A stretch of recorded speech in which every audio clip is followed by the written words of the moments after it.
Hari ini Ibu akan mengabsen terlebih dahulu. Kalau Ibu panggil namanya, bilang hadir Bu gitu ya. Azkar Fadil, Ananda Hauro, Anindya Santika, Akila Humairo, Aswinda Ali Kabuti, Ashira, Atira, Bulan, Dava Khairul Insan, Fitriani Raju, Hasbi,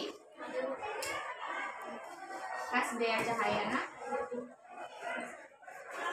Maura Nadif, Jihan Arifah, Julianti Nadira, Khairatul Aulia, Moreno. Ada surat.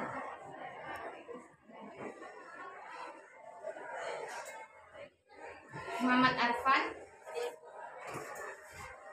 Muhammad Arya,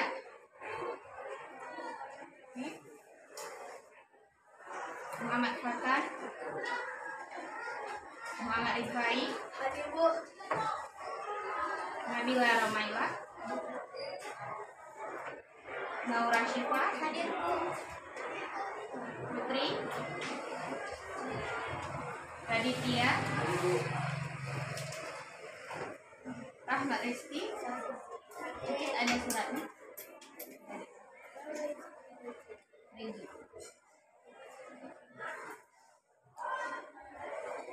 Rahmawati, Raihani, Balita, Yuda,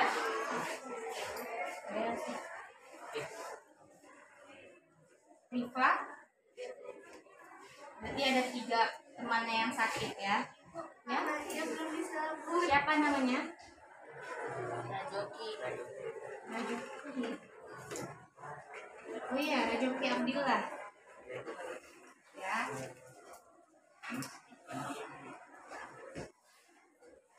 Tadi yang sakit siapa namanya?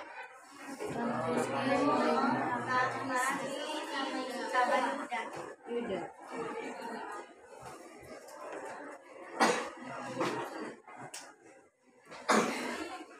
Baik. Minggu lalu kita sudah membahas tentang infak di jalan Allah. Bab 2, benar? Ya. Nah, minggu lalu itu kita sudah membahas tentang infak di jalan Allah, pengertiannya, Quran surah Al-Fajr ayat 15 sampai dengan 18, Quran surah Al-Baqarah ayat 264 dan 261, serta dengan keterkaitan kandungan dari surah-surah tersebut.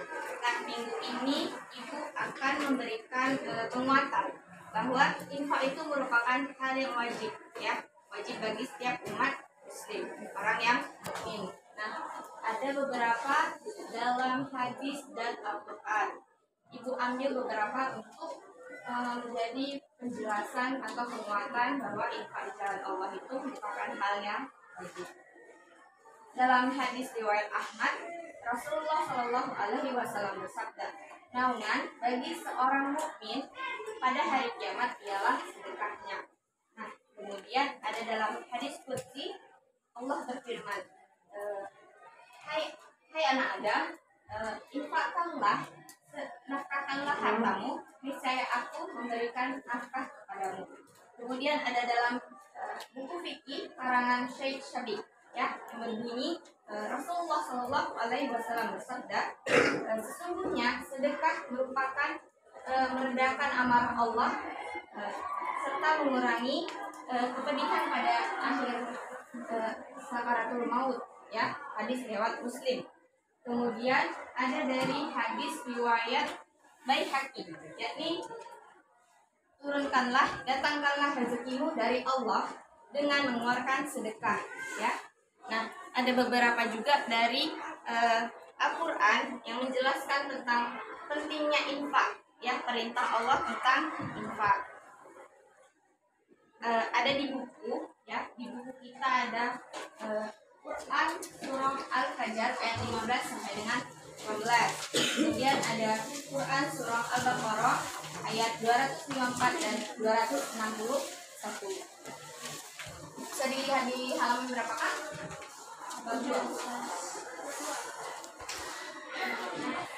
Buka bukunya semuanya. Buka buku ya, Kak. Ini pakai. Buka ya. Buka buku halaman. Iya, 19. Buka bukunya halaman 19. Di situ terdapat Quran surah Al-Fajr yang menjelaskan tentang infak serta Quran surah Al-Baqarah yang menjelaskan tentang infak. Nah, berikut Ibu berikan sedikit tambahan dari Quran, yakni Quran surah At-Taubah. Boleh Kakak bacakan? A'udzubillahi minasyaitonirrajim. Bismillahirrahmanirrahim.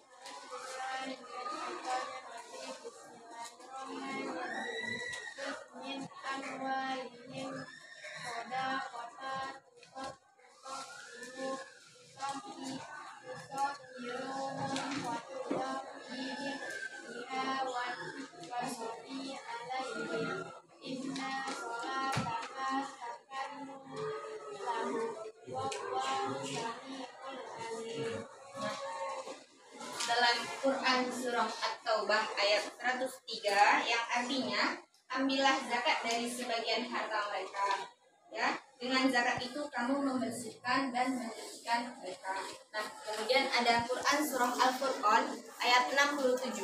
Wallazina iza anfaqu lam yusri wa lam yaqturu wa kana baina zalika qauman, yang artinya dan termasuk hamba-hamba Tuhan yang maha pengasih ialah orang-orang yang apabila menginfakkan harta mereka tidak secara berlebihan maupun secara fikir, ya, tidak diantara keduanya secara wajar, ya. Kemudian dalam Quran surah Saba ayat 39, boleh Kak?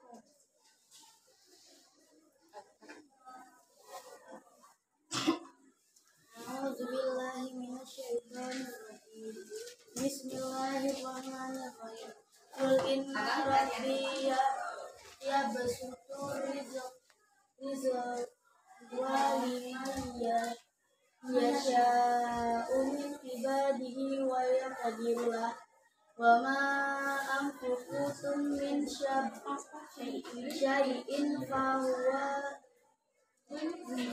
yunfiqu wa huwa khairur raziqin. Ya, yang artinya sesungguhnya Tuhan itu melapangkan rezeki bagi siapa yang dikehendakinya di antara hamba-hambanya dan menyempitkan bagi siapa yang dikehendaki. Nah, kemudian ada dari Quran surah Ibrahim, ya. Bismillahirrahmanirrahim. Kulli ibadi yalladzina amanu yuqimu sholata wa yunfiqu mimma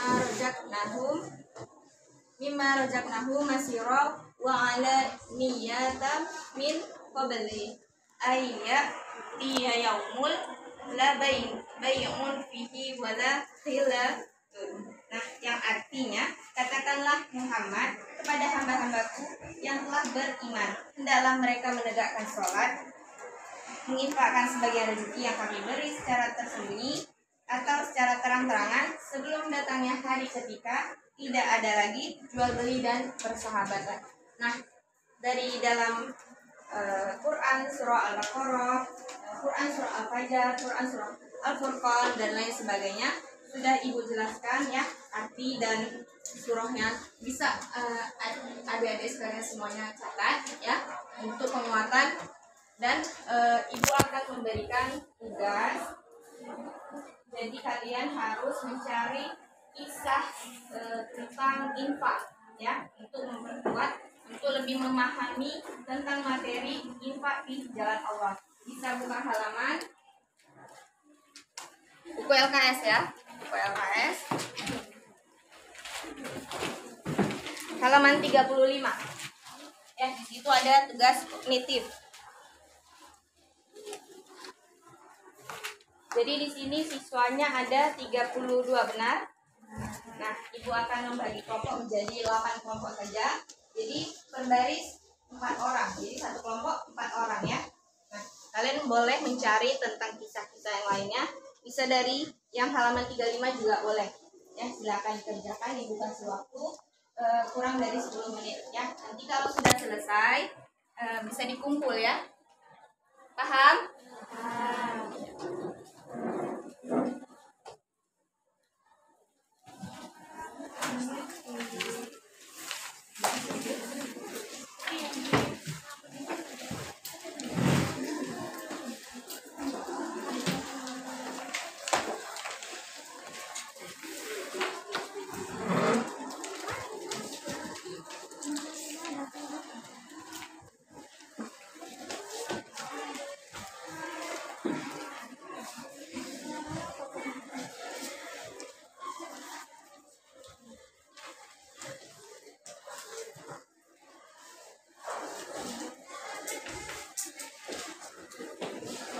Kalau ada yang ingin bertanya boleh ya, silakan.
Sudah selesai?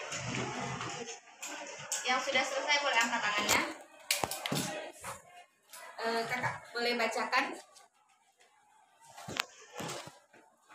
Berdiri boleh. Hikmah dari kisah Sa'labah yang kikir. Hikmah yang dapat kita ambil dari kisah Sa'labah yang kikir adalah: satu, sebagai seorang muslim kita tidak boleh kikir. Dua, jika kita berjanji kita harus menepatinya. Karena jika kita tidak menepatinya, kita sudah menjadi orang munafik. Karena salah satu ciri orang munafik yaitu jika ia berjanji ia mengingkarinya. Tiga, jika kita mendapat kenikmatan, kita harus selalu bersyukur kepada Allah. Empat, selalu beribadah kepada Allah baik ketika sedih maupun senang. Dan yang kelima, menghindari sifat takabur dan kikir. Baik, terima kasih. Yang lainnya boleh dikumpulkan ke atas. Itu ya. 4 orang aja ya. 8. Ini kan per kelompok 1 tempat.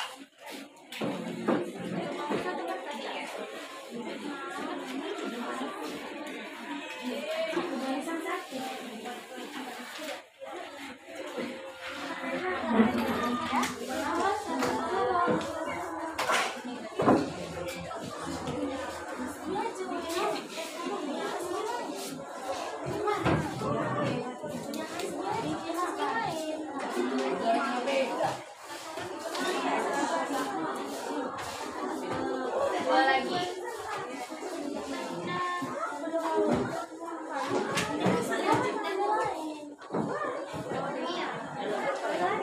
Sudah semuanya.